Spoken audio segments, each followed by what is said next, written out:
Go. Felter's fact of the day about Toledo, Ohio. Go. What's it called? Paco Taco? Tony Pacos. So I was so bad. Listen, I walked in that place, Tony Pacos. We're like, oh, you got to go to this restaurant. Actually, Zach from Stalemate's like, oh, he's from Toledo. His family is. Yeah. Tony Pacos, and I walked in the back of the bar, because I was looking in windows, and I seen 2 cans of Hormel chili, looked like a pack of Frank's off-brand, and some stale bread. They're like, oh, you got? I said, no, I'm good, ma'am. I didn't eat. I went back to the hotel and ate 2 cookies and went to bed. That's what I did. I mean, listen, that's what you do sometimes, but That's the Felter's fact of the day. Tony Pacos overrated. That's Felter's one. Felter's fact 2 would be, man, I wish the officials in this sport would just let it be about the kids sometimes at all levels. Yeah. Instead of trying to make it about them. You got a lot of guys in there trying to flex a lot of muscle, and a lot of coaches crying sometimes too. But when they get too involved in the matches, it's just not a good experience for everybody. But this is a great event. It's a great event. The event's unreal. Yeah, I interviewed Big AJ right here. Big AJ Ferrari, same spot you're in right now. Mason Gibson, Bo Bassett. I've talked to all the some of the great people who've come to this. This event is incredible. This is like the back duel, like on HGH. I mean, I don't know if it's Lance steroid level HGH, but it's a little bit, because you have all the pools. You're gonna hit sooner. It's when you're trying to chase losses or challenge your kids to get better, and not insulate them to get things you need to work on. These are the kind of events you don't miss.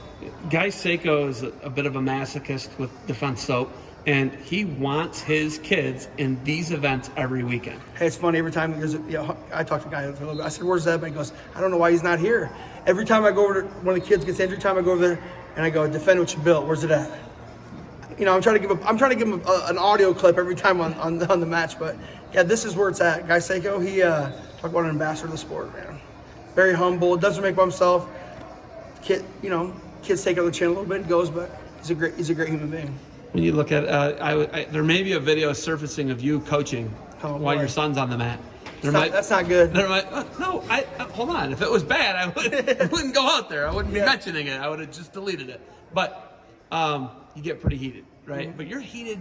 I couldn't tell the difference between you coaching kids that are not your kids and then your kid. Your passion's still there for both of them. Yeah, I mean, there's nothing better, like Wrestle Division One. I can still remember, probably, in my career, like having Carver, get on their feet and win a big duel, and then you have that like feeling that you chase forever, right? Like it's a little bit like euphoric, and you go away from the sport and not here so much, but that same feeling I've got at the high of the sport is no better going to the practice room, and you start seeing these kids. They don't get something out of it they don't believe that they really have in them, and it comes out. And then here, why I get fired up is you're going to have to show guys you're going to fight for them. You're hold them accountable, and sometimes they want everything to come easy. Listen, I don't know who gets more fired up, me or Scotty Burnett. It's a race. You guys are up there. Listen, you're in there. We try to yin and yang for each other. Like when his kids wrestle, I try to be around, and when my kids wrestle, he tries to be around. We kind of balance each other out. There's sometimes I get too heated and sometimes forget their kids. But I just want effort. Like, I don't care about the winning and losing part. Like, how your attitude is, respectful to your coaches, whoever it is, and then what do you represent? Like, because this is wrestling, yeah, great. But how are you in school? What's your habits? You can't just come be good at wrestling. I've told a lot of kids, we're on the Minions team with Shane Chittum called us. R.I.P. Cody Chittum. I'm still sad about that, losing him not being a Hawkeye. But I don't even know a lot of these kids, but I always come off the back to their parents. I'm like, listen, you can't be good at wrestling if you're not if you can't respect your mom and your dad, you can't respect anybody in the whole world. And if you don't have respect for anybody, you can't just be good at wrestling and be a shitty human being. And it's good to always hear from somebody else. I think sometimes it's not your direct parent, right? If you go over to talk to my son, it'd be different than me talking to him, right? Yeah. So I just try to give back. It's, I like to get some jabs in once in a while too, We're wrestling Team USA. They got a couple calls. I'm yelling, USA, USA. It's all in fun. It's all in fun. Yeah. Like I've seen a lot of people here that like, oh, you got Tommy Rollins, and I was telling him, I said, man, it's really unfortunate that you have a Hawkeye like Spencer Lee come to the Rudis now, right? Yeah. And then you hear all these things. They're stealing everybody. Well, I mean, I was wondering. I said, it's kind of bad. Hawkeye's got to pay for Soriano's NLI deal, right? Have you guys been talking about that on your show with Tony? No, it's way over Tony's head. He's not really into things like that. No. He's actually talking about bike rides and stuff. Hey, what about that Ferrari match last night? Listen. He put it on him pretty bad and then let him know. But you know what? I think if you're John Smith, John is egging it on during the match, right? Yeah. A kid like Ferrari, people can say whatever they want. I think John knows that he has to keep. That's how he's going to keep him motivated. It's like, this kid's going to take you out. Yeah. Because it'd be easy to get comfortable, you know what I mean? Yeah. But, I mean, we all want to see a Braxton Amos matchup, right? I mean, I don't think. I mean, listen. Maybe this isn't a Felter's factor opinion. This is a Felter's opinion, I think. Felter's is going to say that's not going to be a good matchup for Amos. Okay. Listen. I seen Braden Davis this morning. Casey Swiderski. Casey Swiderski's going to be really good. Listen, that kid shook my hand and it's like about crumbled, man. He looked like a juggernaut. You know his nickname's a He juggernaut. looked like Lex Luger. Yes. Is this what's called the Ohio Valley officially? Is this the No, valley? we're not Ohio Valley. Where we at? This is the Black Swamp. This is Northwest Ohio. Okay, well, it's a good little area for wrestling. I know that. Yeah. Southeast Michigan, Northwest Ohio, very good. And then I'm in Northeast Ohio, really good over there. This is great. I wish they should do this at all levels, really. Like, do they have youth the same thing?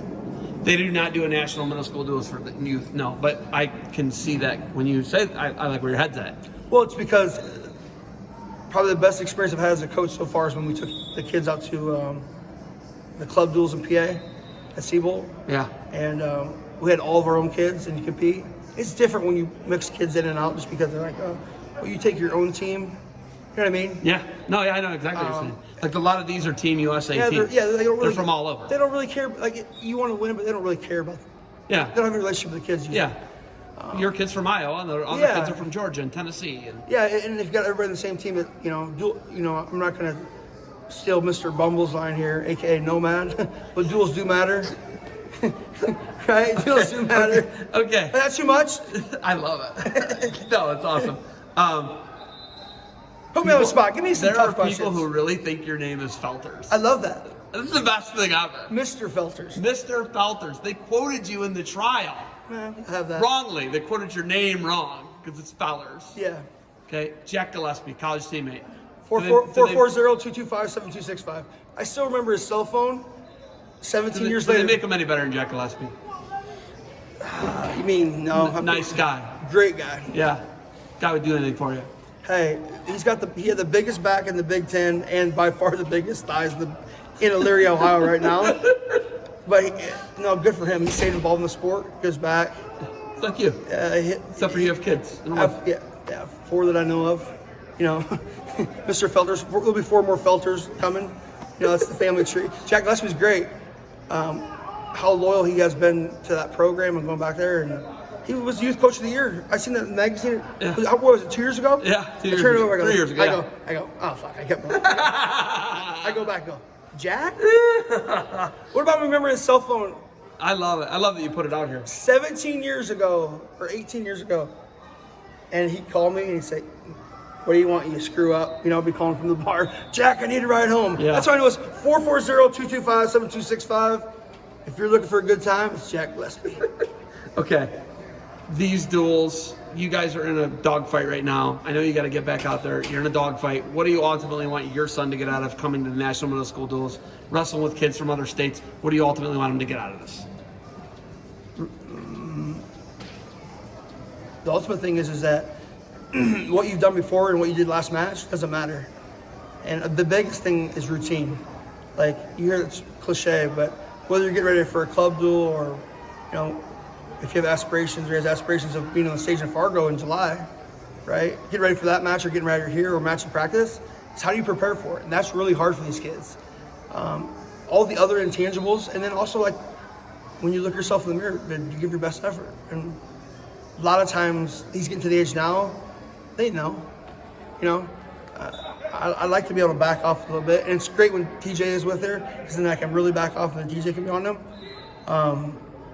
It's hard, man. I'll tell you what, the hardest job in the whole world is holding yourself accountable to the level of coaching that you want for all the other kids with your kid. It's like hard. Because I know I'm over the line sometimes. I don't want to be, and I would never do that to anybody else's kid. But or you think sometimes. But the last thing I'll leave you with is that these kids sometimes are human beings. We think they're robots. Like, there's days plenty you wake up, you don't feel your best. Teach, right? Yeah. There's sometimes days like at the end of the day, you're like, yeah, I got through the day, but Chad, you know you didn't probably didn't put your best out that day. Well, we expect that out of these kids every single time, and when it's not, it's like the end of the world. So, I don't know. Is the Felters life fact, not even the fact of the day, effort matters? Well, winners win, and winners try too, right? Winners do win, and winners win isn't about the result. Winners win is you gotta win every day, and you win by doing make the right choices, and you have the right priorities, and effort does matter. And Scotty Burnett, tell him to start putting his hat forward if he's gonna coach, because there's only two kinds of people that wear hats backwards: welders, and I won't say the other one on camera.